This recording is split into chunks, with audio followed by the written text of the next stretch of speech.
Today I'm going to be talking actually on sexual assault. A while back, Richard asked me to do this talk, and we're going to be recording it, so everyone remains muted, and then we'll allow some time for questions and answers towards the end. And Richard will shoot me the screen in a moment. So while we're getting people oriented to this, since you're not going to be muted, we don't have to worry about that, unmuted, I should say. Let me first just give you a little bit of background on me. Neurofeedback is my second career. Working in the world of sexual violence and with sex offenders specifically was my first career. And I started back on January 6th, 1978. And back then, when we went to a national conference, which was typically, those were sponsored by NIH. The federal government had funding because there was a lot of funding going into research on this problem. About 30 of us gathered together, whether it was like in Colorado or wherever we held the meetings, and about everybody presented because that was the whole conference, 30 attendees. The field has certainly grown since that point in time. Back in the mid-'80s, I actually started an organization that's now an international organization called the Association for the Treatment of Sexual Abusers. And nowadays, if you go to that conference, it's even bigger than ISNR. It's like 1,500 people attend that conference, which is an annual conference, and they move it around the country as well. So in that world, I am a pioneer, while in this world, probably still somewhat of a newbie kind of person. I've been doing neurofeedback since 2007, so about 12 years. And started working with Richard. So Richard asked me about doing a talk on sexual assault because so many people wind up having patients that have a history, and sometimes you don't even know it because it's not something that people tend to talk about a lot. As a matter of fact, getting males to admit and talk about sexual assault is pretty challenging if they've been victims, and no one typically wants to admit they're a perpetrator. And my work in this field, you find that a lot of perpetrators really are in denial. And in the beginning, our field sort of used a really highly confrontational approach to help break down the denial in offenders. It was similar to the drug treatment, the really highly confrontive, challenging people, pointing out their lies. And then we softened a bit because we were shutting more people down than we were getting people to admit. But in that context, I've worked in prison systems, forensic hospitals, private psychiatric hospitals, community-based settings. On my website, if you look at my publications, I've probably got 10 or 12 books in that area that I've either written or edited. So I've got a pretty long and extensive history with this. And my point that I want to make today is to talk about prevalence of it, who the offender is, and the victims, who they tend to be, and what some of the impact issues are on victims. You could go on the internet and find all of these data, but I pulled out some of the stuff that's more recent because it changes like any other data. But according to the FBI, if you look at what were the 4 major violent criminal offenses: murder, non-negligent manslaughter, rape and robbery, and aggravated assault. Those are the manslaughter and rape and robbery and murder are the 4 violent crimes, and then aggravated assault, property crime, burglary, and so forth are not considered to be, major violent crimes. The portion of persons aged 12 or older who were victims of violent crimes increased from 98% or 0.09% in 2015 to 1.4% in 2017. So there's a slight increase in violent crime, and that increase, is also apparent in with people who were males ages 25 to 35 and those 50 and over who have never been married, and that's who were the victims of violent crimes. So if we're looking at just in general violent crime. um, in 2017. And statistics in crime tend to run about a year and a half to 2 years behind the time. That's why you won't find the 2018 statistics yet. We're too early into 2019 for those to be coming out in the final report. But in 2017 in the U.S., there were over 1 million violent crimes. The number of robbery offenses decreased 4%. The estimate number of murder and non-negligent manslaughter offenses decreased by 7.7% when compared with estimates from 2016, and the estimated volume of aggravated assault and rape revised increased 1.0% and 2.5% respectively. So aggravated assault and rape went up. And I think we're seeing more of that, just in seeing more of it in the news. There's with violent crimes in general, and certainly sexual assault.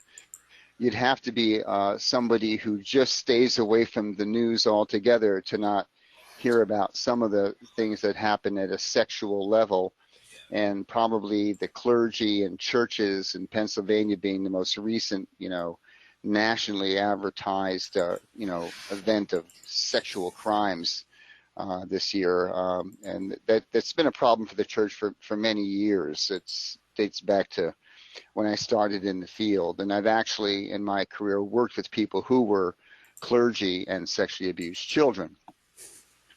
Arrest rate for murder and non-negligent manslaughter was 3.8 per 100,000 inhabitants. However, rape, the aggregate total using the revised and legacy definition, went up to 7.2%. So it seems to go up and down, but it certainly isn't, despite everything we've tried to do in the past 40 years I've been in the field, 40 plus years, we haven't been able to eliminate the problem. So when you think about people walking into your office, what are the chances of someone walking into your office being a victim of a sex crime? Well, 1 in 5 women and 1 in 71 men will be raped at some point in time in their lives. And this is according to report statistics, not including prison rape. And that highlighted area there I added that to the crime stat because in prison, male rape is prolific.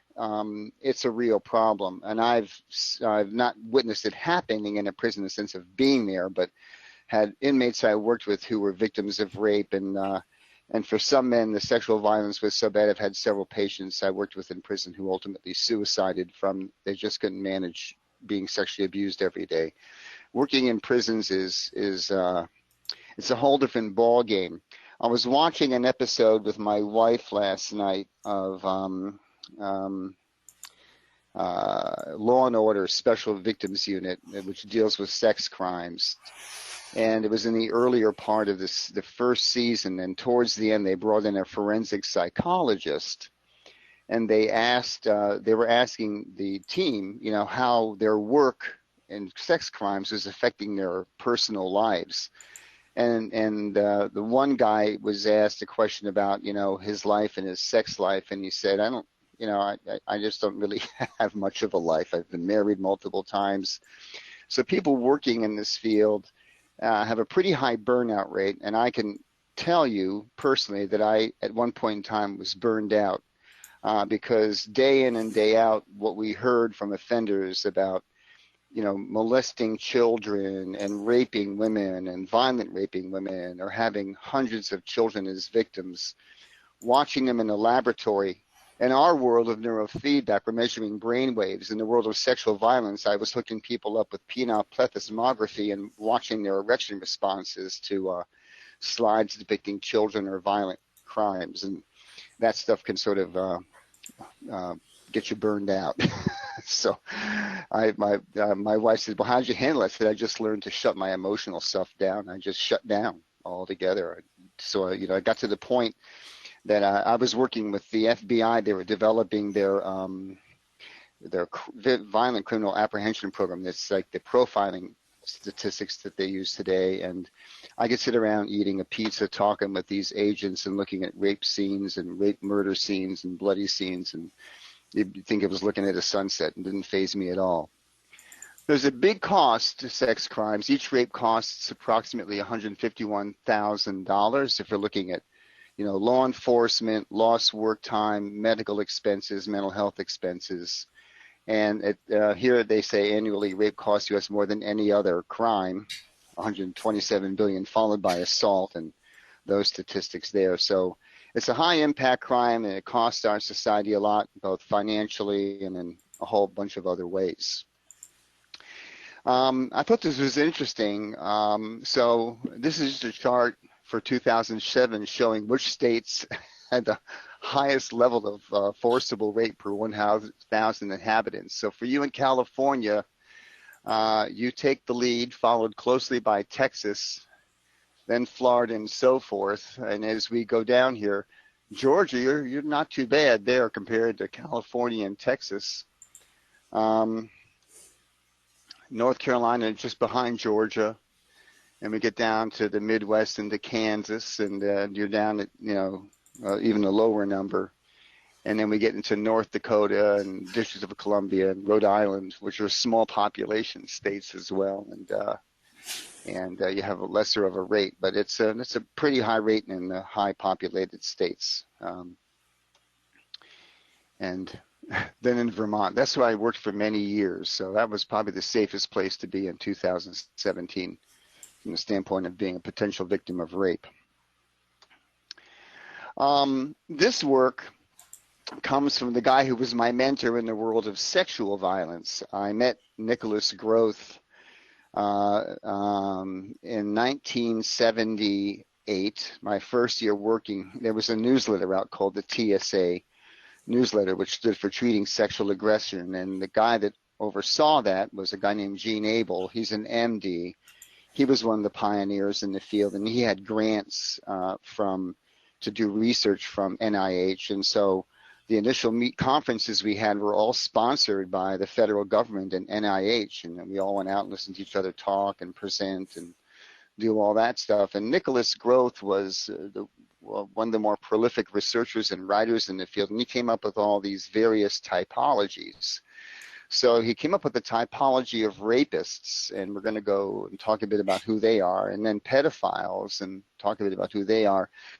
But when you get into adolescence, the field doesn't want to refer to adolescents as sex offenders. Most of these kids, if they had no treatment whatsoever, would wind up outgrowing the sexual behavior problems that they have. So we refer to them as youth or adolescents with sexual behavior problems versus labeling them as a sex offender, because the whole concept of labeling kids, and we've even talked about that here with just labeling people with a diagnosis as adults is problematic, but with kids, calling them sex offenders, that could really put a label on them for their life that would never go away, especially if they got put into a registry like with Megan's Law.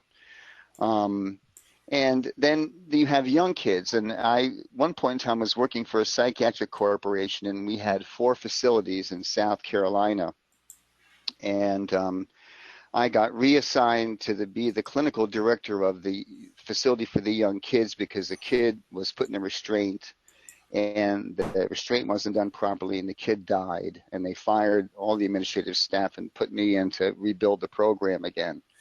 And one of the things we clearly saw there is these are just kids who were sexually reactive. They're not, they have sexual behavior problems, but we refer to them as being sexually reactive because at that age, they're not necessarily willfully and knowingly wanting to go out and be sexual against somebody.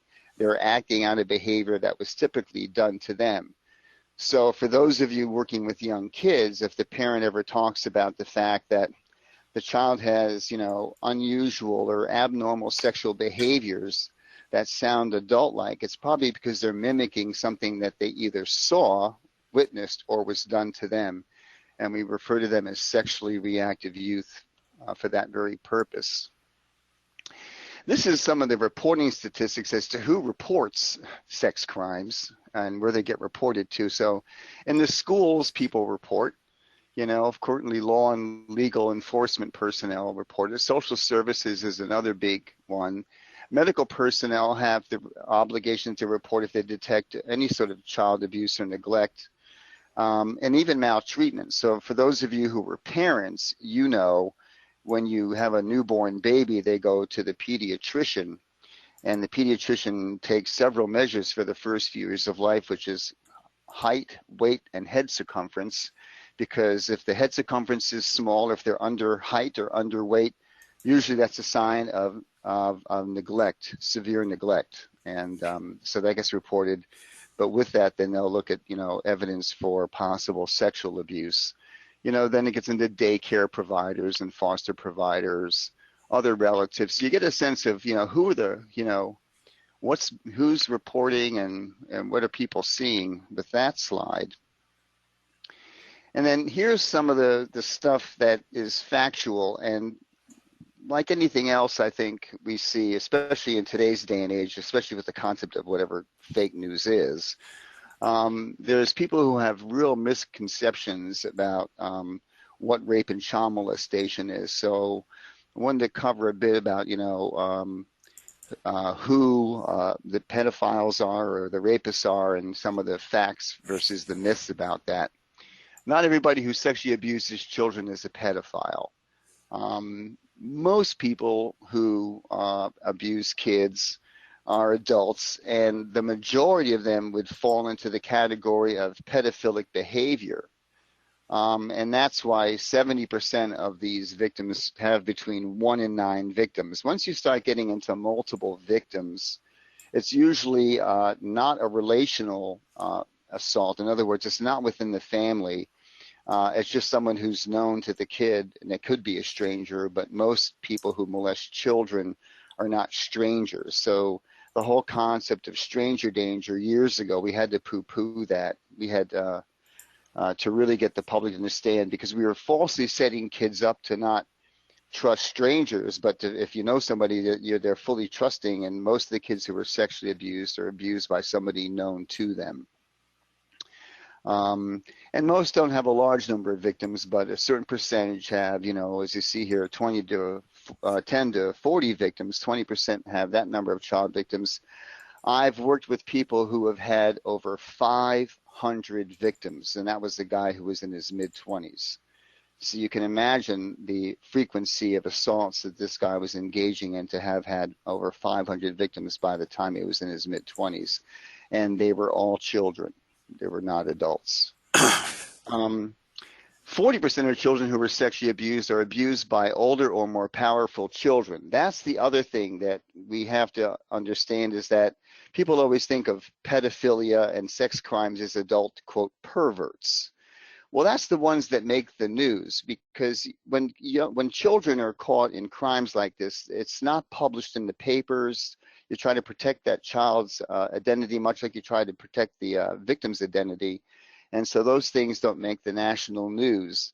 But when you're working in the field as a clinician, you see this, quite frequently. So, up to 40% of kids who are sexually abused are abused by older and more powerful children, whether it's within the family or outside of the family.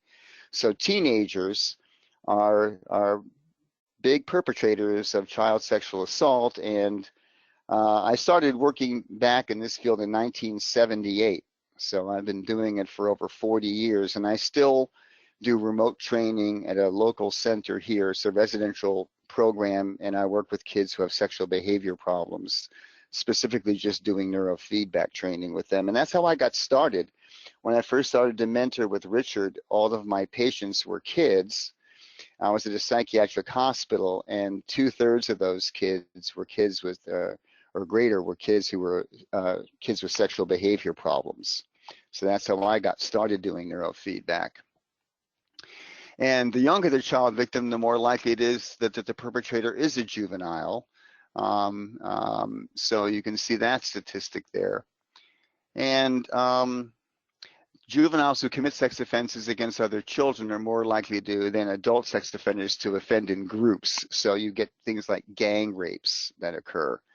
There are certainly adult men who might be involved in a gang, not necessarily a motorcycle gang, but a gang of sorts, where there's a sort of a mandate, if you will, to be a part of the gang. You've got to go out and rape somebody. But we see this oftentimes as well in the colleges, and colleges try to cover up sexual abuse. when I first started working in the field, I was in Gainesville, Florida, and I got to, and I worked very closely with the Victim Advocate Center. I did law enforcement training on sex crimes investigation. And then I was asked to work closely with the university campus, University of Florida, and because there were assaults on campus, but most colleges, of course, try to cover that up because if it hits the news, then your parents like, well, I'm not sending my child to that college. That's like the rape capital of colleges. So a lot of sex offending gets covered up by when they're on campus. When it's done by young late teens or people in their early 20s. But it notes here the number of youth coming to attention of police for sex offenses increases sharply at age 12 and plateaus after 14. And that's the group I primarily work with remotely, where we're doing remote training. Before I used to go on site, but now I do remotely with these kids, and that's most of them are around 14, 15 that I'm working with there. A small number of juvenile offenders, 1 out of 8, are younger than 12. And females constitute 7% of juveniles who commit sex offenses. That's another sort of myth that people need to understand, is that there are females who commit sex offenses. At one point in my career when I was in Oregon, I was working at the state hospital, and we had all males there in that program, and some very dangerous men. One of the things I back then, I was really well connected politically. I knew the governor, I knew the head of corrections. We did training for the Oregon Supreme Court. We trained every single circuit judge in the state of Oregon on sex crimes, and they all came through my unit to see the program, to see when they were sentencing men to treatment versus prison, what the differences were. So I was really well connected back then, and we had to really get them really clear on all these facts about who the perpetrators was, the ages, the risks, the dangers, and so forth. And it was during that time that the FBI began developing its VICAP program. That was in the mid-'80s, and well before computers like we know them today. So the FBI came out and spent months at our program looking at the data and collecting information on serial pedophiles and serial rapists. So for those of you that have ever watched the show Criminal Minds, a lot of that show was very realistic, because that's what we did. We sat around and they spent extensive amounts of times interviewing these guys. They wrote down where they had tattoos, how many tattoos, their jobs, and everything else. And back then, the head of the behavioral analysis unit, Bob Ressler, would come in with a team of guys, and we'd sit around, and he would bring out 6 or 8 Polaroid photographs. We didn't have digital cameras back then, and show a crime scene, which would be the window where a guy broke in, the room where the rape occurred. Didn't see the victim, just the crime scene, the house, and the neighborhood.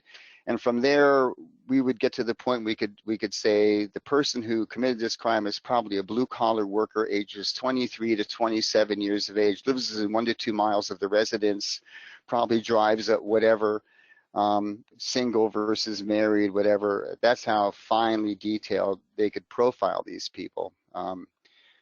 Quite amazing. For most adolescent sex offenders, we don't call them sexual predators, and they don't go on to become adult offenders like I mentioned earlier. Most of them do not meet the criteria for pedophilia and do not continue to exhibit sexually predatory behaviors beyond the teen years. And they're much more responsive to treatment than adults. So we usually have very good success with these kids, and then when they go into a program, typically reoffenses are pretty rare. And they don't even necessarily reoffend even without treatment, but with treatment, there's a really good success rate. These statistics come from an organization that I used to work with. I was on their board of directors, and they had a training video where I talked about offenders that they used, and they went national eventually, but they started in Charleston, South Carolina. And this is a good thing to know about child sexual abuse, because it's so misunderstood in a lot of ways. People think of child sexual abuse, and the image that comes to mind is some dirty old man lurking in the bushes waiting for a young girl to come walking by, when in reality boys and girls are almost at equal risk of being sexually abused. The statistics are always based on reports.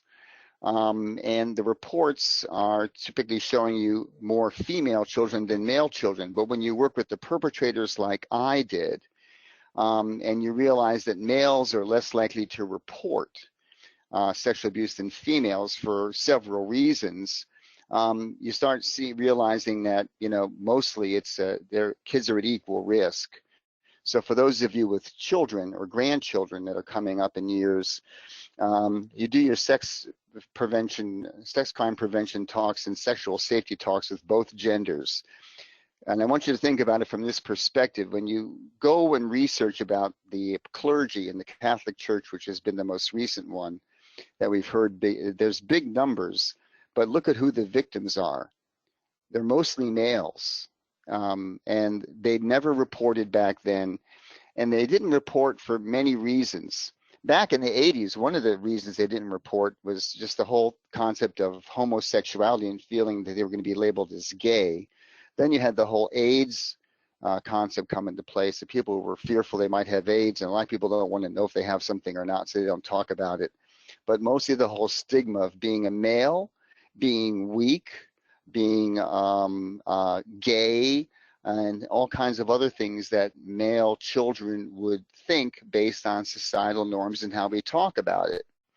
Remember, if you think about, for those of you in my age group, again, this has changed in more recent years, but back in the day, if you fell and injured yourself as a male child, your parents picked you up, swept you off, and then threw you back into the field to play football or whatever. If you were a young girl, they picked you up, they collared you, we're going to kiss your boo-boo, we're going to put a Band-Aid on it. So boys were taught to be tough and don't complain and carry on, and that bled out into the world of sexual violence. So a lot of these kids never report it as males because of the stigma attached to being a weak or being gay or being whatever. Those who molest children look and act just like everybody else. As you'll see in a couple of later slides, I'll talk about the fact that these can be anybody. I have treated attorneys, I've treated doctors, I've treated pilots, I've treated businessmen, I've treated people who were self-employed from every single sort of profession you can imagine, medical doctors. No one's exempt from this. No one is exempt from this. Anybody could be a perpetrator. It's not based on lower status or upper crust status or anything like that. And so these people look like anybody else. There's nothing that typically stands out. That whole concept of dirty old man is just old news. They can be neighbors, friends, family members. In most cases, 90% of children who are victims of abuse know who their abuser is.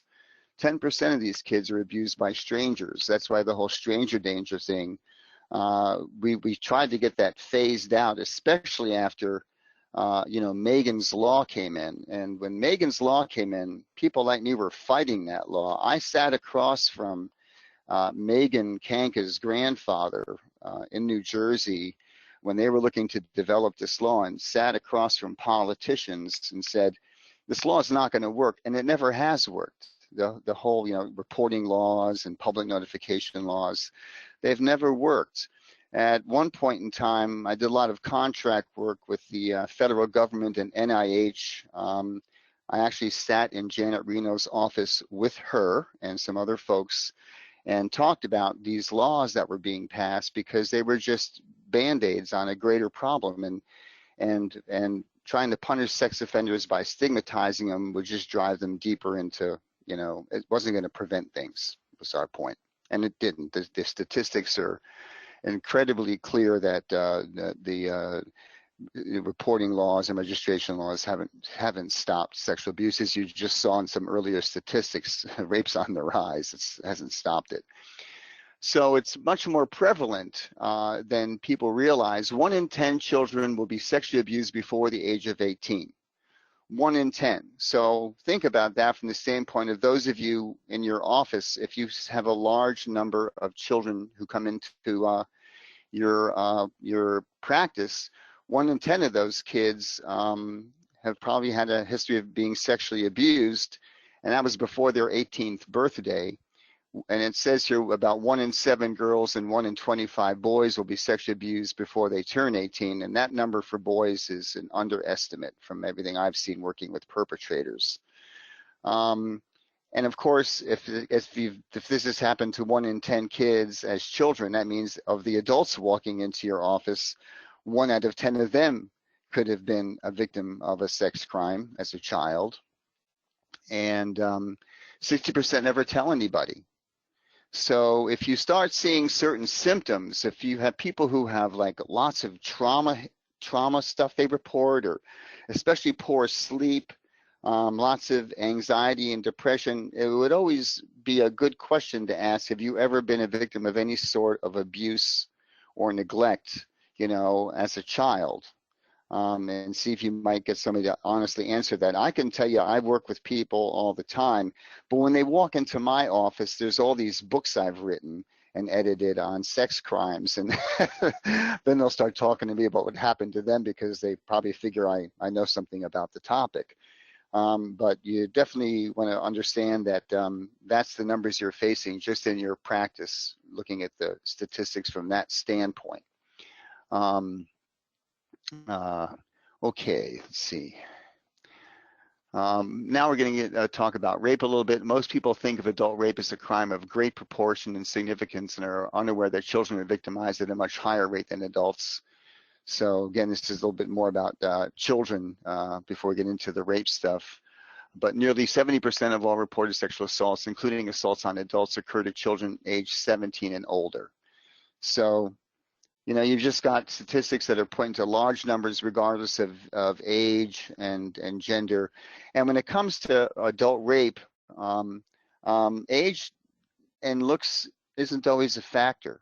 There are women who have been raped that I've worked with in their 50s and older, people who are not necessarily attractive. It's not about youth and beauty when it comes to rape. It's about crime and convenience.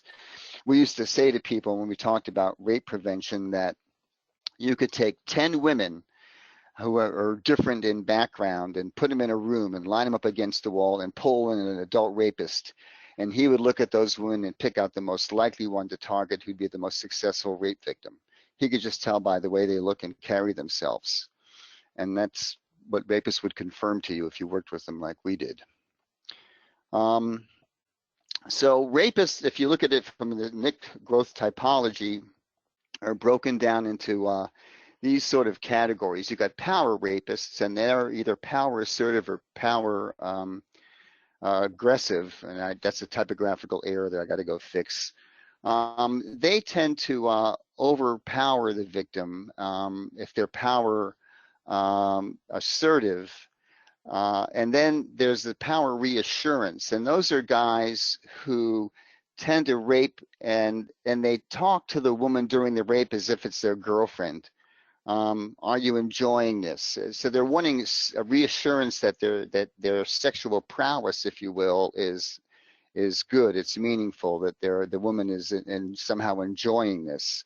But the power assertive ones want to psychologically overpower the victims, and those are the ones that will tell the women what to do, how to do it, put them in certain positions, rape in a particular style, and usually wind up having a pattern that they follow. So again, for those that have watched some of the crime shows like Criminal Minds or Law and Order Special Victims, and you see that these guys have a certain pattern. That's pretty typical. They have a method and a pattern that they follow, especially if they become like a serial rapist. Anger rapists, which fall into the category of domestic violence as well, typically batter their victims, causing some sort of physical harm or injury. They rape women because they're angry at women, and many of those guys have been sexually abused by a female in their lives and at a pretty young age, and therefore wind up having all this anger towards women at a sexual level and wind up raping, and the anger comes out back on women through the rape. And they're the ones more likely to beat up and batter a victim. Those victims are more likely to report to law enforcement because they have the physical evidence they have a blackened eye or bruise on their arm or their leg, or hair pulled out of their head or something like that, or they've been slapped in the face and maybe a cut or something. The rapists that rape women that are power rapists don't typically leave any physical evidence other than semen if they ejaculate. So those women have a harder time believing that people are going to believe them because they blame themselves. I did something wrong. And you know, that's what happened in the 70s when we started looking at having rape victim advocate centers, because women were blaming themselves and society blamed them. Well, if you weren't walking in that neighborhood, you never would have been raped. If you weren't wearing a low-cut dress, if you weren't acting so seductive. And in reality, the analogy we use in our preventions talks is like saying to somebody, well, if you didn't have $100 in your wallet, you never would have been robbed. It's a ridiculous way of thinking about it, but that's how people thought about it back then. Sadistic rapists are guys who get off on causing a lot of physical pain to the victim. And in the ultimate act of rape murder, those guys will rape and murder a victim. But sadistic rapists will torture, they tie them up and do all kinds of stuff. So you can imagine the kind of trauma that would cause in victims. From a child sexual abuse perspective, only 1 in 4 girls and 1 in 6 boys will be sexually abused before they turn 18 years of age. 34% of people who were sexually abused as a child are family members. So incest is a big deal.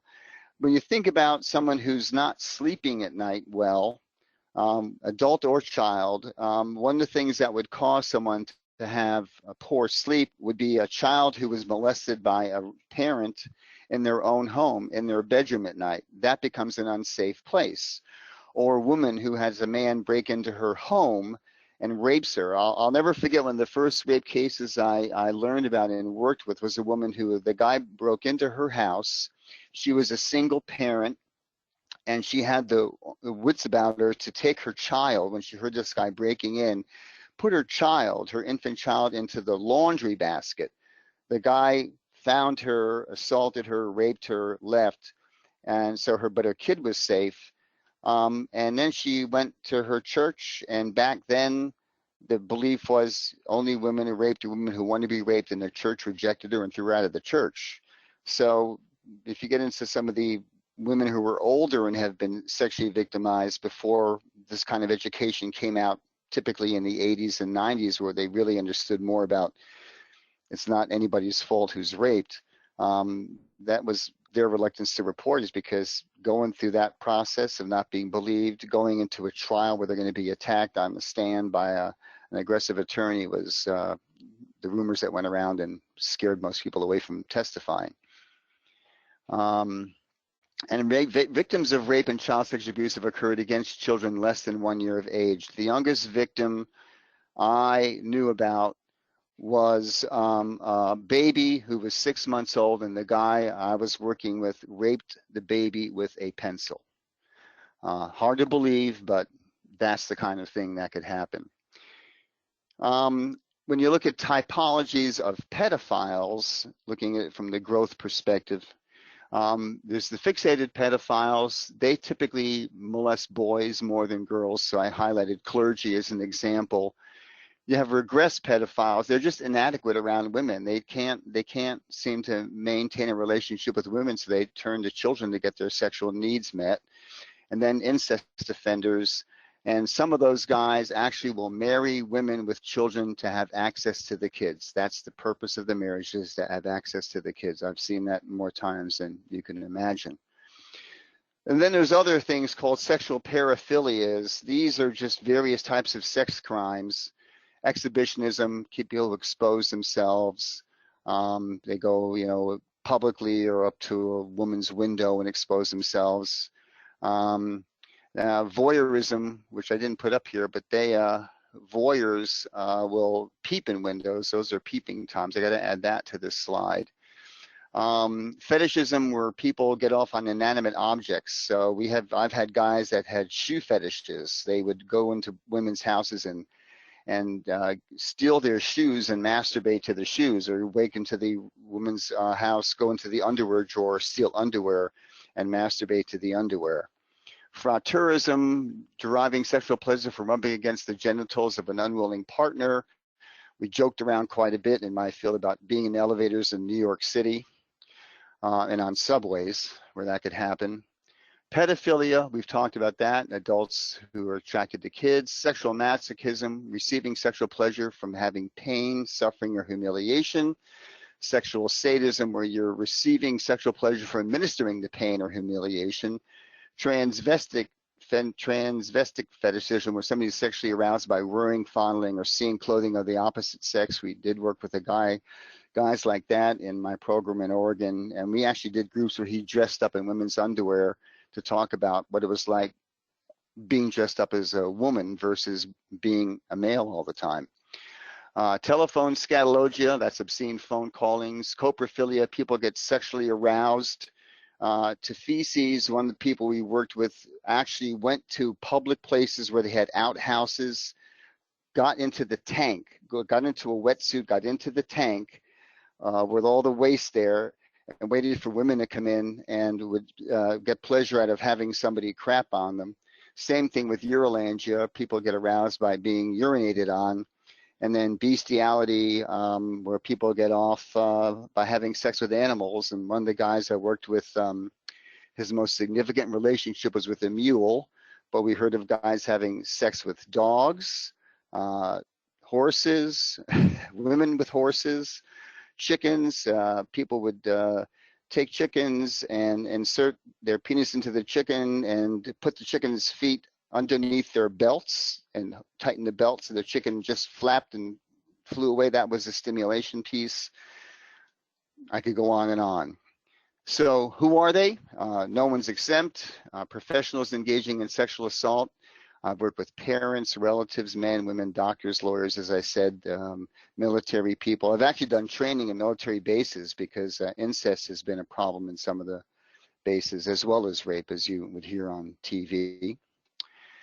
Victim impact statements can include all kinds of things and descriptions that include physical damage caused by the crime, emotional damage by the crime, financial cost to the victim, medical or psychological treatments required by the victim, the need for restitution, sometimes court-ordered funds that an offender pays the victim for crime-related expenses, victims' views on the crime or the offender, and victims' views on an appropriate sentence. And so all these things vary sometimes by state, but those are some of the areas where victims are impacted. And then, of course, what you see as well in some of these folks, children and adults, is self-harming behavior, sexually transmitted diseases, which they contracted from being sexually abused, substance abuse. For those that have substance abuse issues, we always think about, well, somebody who's had a head injury, you know, in the world of neurofeedback, and then substance abuse becomes a way of self-medicating. But for victims of crime, and specifically sex crimes, that turns a lot of people into the world of alcohol and drugs. Dissociation, where they just they use as many defense mechanisms as they can to cope with the trauma and dissociate from situations. Eating disorders, we see that commonly among victims of sex offenses, sometimes unwanted pregnancies. Sleep disorders, which we've talked about, again, suicide ideation. And then adult survivors of child sexual abuse that are still struggling with you know, the fact that they're abused, and it becomes harder for them when they have been victims of somebody in a position of responsibility or trust, like a family member, a teacher, clergy, a coach. And again, you've seen all this stuff in the news, the clergy and the coaches and teachers, these cases come up from time to time. All right. That's just a very quick overview. I want to allow some time for questions. That was just to give people a sense of, you know, who the perpetrators are, who the victims are, and some of the impact issues.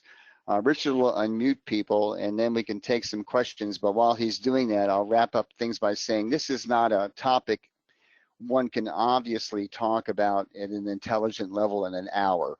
So I thought that what I would first do is do this very quick go through of an overview of what sex crimes are, And then, if you all have the interest, they want to know more about, victimization issues or whatever, we could talk about that, and I'll put together another presentation.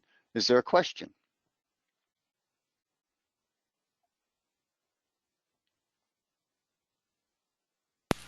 Rob, I got one. Yeah. Where are you? Sorry. With perpetrators being kind of branded for life, especially like those who might be regressive, and it was a poor judgment, or they were drunk at the time, or whatever. There seemed one of the complaints I've heard from a few people that have treated is that the punishment it's meted out heavy-handed, and everyone gets the same as far as registering and as a sex offender and blah blah blah. Right. I tend to be much more humanistic, having worked in this field for years on end. It's one of the reasons I really worked against things like Megan's Law and similar laws that would brand people for life. I've worked with people who have done very well. Years back on home box office, they used to have a series called Undercover America. And a filmmaker came out and filmed the work I was doing, and it aired in 23 countries on home box office. That is what got me onto Oprah Winfrey's show, and I was on her show 5 times. Wow. And I tried to get people to understand that, while this is a horrible crime, for some people, not all of them, they engaged in this crime because they were victims themselves. It's not an excuse, but it's an explanation. And if you start looking at these people and their backgrounds, whether they were sexually victimized or just abused and neglected as kids, then you're dealing with both a victim-perpetrator profile of the same human being. So I think sometimes the harsh punishments do nothing more than make either people worse, or it just ruins their lives because, like you said, they have this stigma. And not everybody is the same. There are people who have gotten drunk and have engaged in inappropriate sexual behavior. We see this as the most commonly referred to excuse in the world of politics and high-profile names, like some of the cases that were being addressed in the news today. But there are perpetrators out there who they really don't want to change. I worked with a guy, he had molested hundreds of kids. He was in his 50s or 60s when I worked with him.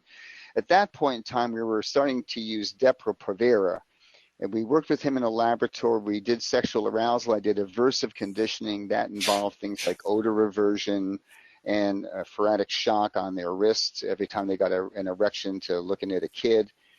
And this guy just wasn't responding to those treatments. Not that they were the best as we look back at things anyway, but that was at the time what was current. And I remember him so clearly saying, Rob, I just don't want to stop. I like kids. So to put one label on one person, like you're saying, is problematic, and it's probably not fair. But society is never going to view these crimes in that kind of a humanistic way, I don't think. Rob, Martin, I have a question Yeah. too. Do you have any statistics? How many perpetrators were actually victims themselves? And the other question is, are there any statistics about the correlation between emotional abuse and somebody becoming a sex offender? But I mean not being sexually abused, but being emotionally abused and becoming a physical sex offender. Yeah, great questions, Martin. And the answer to that question is one of the first papers I ever published was with my mentor, Nick Groth, about the incidence and prevalence of the number of sex offenders who were abused as children. It varies. The numbers were, I'd have to go back and look at the research, and that was back in the late 70s when we conducted that. But it wasn't like a majority. The numbers were high. And so we wound up saying to people this: not everybody who is sexually abused becomes a sex abuser, but of those who were sexually abusers, the majority themselves had been sexually abused. So it was, probably somewhere like 60 or 70%, if my memory serves well, of the men we worked with had been victims as kids of childhood sexual abuse. But a greater number, Martin, it gets into like 90% of these men had some level of abuse. And I can't break it down for you off the top of my head as to whether that was just pure physical abuse versus emotional abuse versus neglect. But clearly, it was well over 90% of those guys had that. These were adult offenders. And working with the youth I work with, I would say, again, in the mid to high 90s of these kids come in to these programs with a history of emotional or physical abuse, and in some cases sexual abuse. But the emotional and physical abuse are clearly the dominating abuses that occur in the backgrounds of these people. And because they end up in the world of criminal justice, the other statistic we find, and I tell this to folks all the time at the center I work at, is about 50. You can expect 50% of youth you work with, if they've been in the criminal justice system, will have a brain injury, and that's documented brain injury, and it's 60 or 70% of adult offenders in prison. So the similar appearance of brain injury and abuse is pretty obvious, right? Yeah, but again, not everybody who's abused and neglected goes on to commit sexual abuse. A lot, people, when you look at victimization, a lot of people, the victimization impacts them in one of two, as I think of it, major ways. Either if they act out outwardly and they become aggressive and assaultive to people, whether it's sexual violence or just violence in general, or they act out inwardly where there's self-destructive behavior and suicidal ideation or cutting on themselves and things like that. Would you agree, Rob, that the most promising preventive thing would be what you just did, your life mission, to deal with the age group of, let's say, 8 or 12 to 18? Yeah, I'll tell you a funny story, Martin, and I know we're getting at the top of the hour, and I'm going to have a patient downstairs who's already probably there. My wife was visiting our grandkids this weekend, and my grandson is soon to be 12 in September. So for some reason, she was talking with him, and the item of condoms came up, and Deb was talking to him about condoms, and Mom came in the room, and she was absolutely livid that you would be talking to a child of his age about condoms. And I said to Deb, it's her ignorance. The research clearly tells us you start working with kids about sexual abuse and sexually inappropriate versus appropriate behavior from the time they can speak, and it's all age appropriate. So when they're really young, like 5, 6, 7, you're talking about the birds and the bees and your private parts, and you don't want to be looking at people's private parts. They shouldn't want to look at yours. And you don't want to be touching people's private parts. They shouldn't be touching yours. But by the age of 12, these kids are being exposed to kids who have a lot more, knowledge because their parents haven't done good, healthy sex education, and they're exposed to a lot of misinformation. So if you're not talking to an 11 or 12-year-old about sexual behavior, and at this point in time, they're probably starting to get erections or having sexual feelings, male or female, then that's the ignorance on the part of the parent. Sex education begins as quickly as you can understand what the difference between boys and girls and good and bad touch and all that kind of stuff, if that answers your question. But we need to wrap it up. It's 2 minutes after the hour. But folks, if you have other questions or want to know something more specific, this is, again, a very quick overview to give you a sense of, I can guarantee every single one of you has people walking in your office who have been victims of sexual abuse, and there's even the potential for somebody who's done sexually abusive behavior that has not been caught. So to give you that stuff, but if there's more specifics you want to know, then you can email me or whatever, or put them on a listserv, and I'm very glad to talk in some more detail about this at another time. All right, Rob, that was fantastic. Thank you so much. Most of us are not aware of the prevalence of sexual trauma. And now hopefully you are more aware of it and how many people are likely to have it who come into your office. And when you see trauma, a lot of times this may be involved, and it's why they don't want to talk about it or admit to it or deal with it. And you may be having trouble getting changes in the EEG or going nowhere with theta training, alpha theta training. And this could be what you're up against. And same with kids. I can't tell you how many times I've run into a training wall with kids, and the kids even get worse, and the parents are going like, this isn't working. And then we find out later that they were being sexually abused. So Yeah. don't forget about this. This is in the background all the time. And keeping in mind just these two statistics alone, when you think about people walking in your office, if 1 out of 4 girls and 1 in 6 boys are sexually abused before the age of 18, then that means anybody walking into your office falls into that category of having been potentially, if it's an adult, they've already gone through childhood. So they're out there, and beware of that. Thank you very much. All right. Thanks, everybody. Hope you have a great week, and we'll get back together on Friday. See you then. Bye-bye all.